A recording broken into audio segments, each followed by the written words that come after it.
বছর ঘুরে আবার এলো পবিত্র ঈদুল আজহা। এবছরের কোরবানির ঈদ হোক আত্মিক পরিশুদ্ধতা অর্জনের।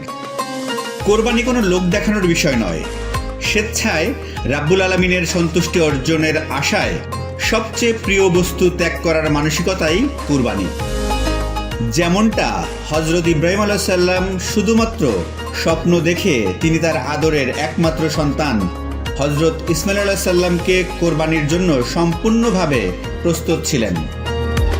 প্রত্যেকটি মানুষের ভেতরে যে পাশবিক ভাব রয়েছে তা কোরবানি করা এবং আল্লাহর সন্তুষ্টি অর্জনই কোরবানির উদ্দেশ্য।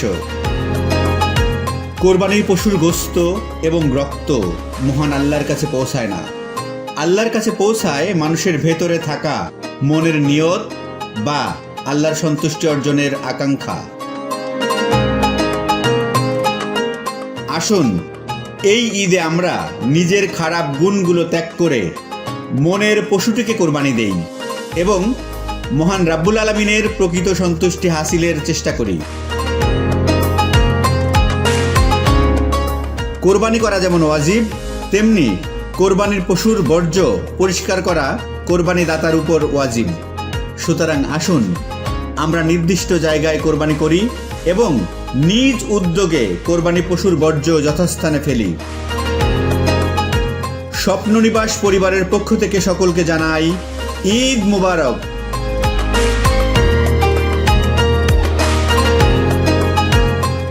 স্বপ্ননিবাস, সাধ্যের মধ্যে স্বপ্নের নিবাস।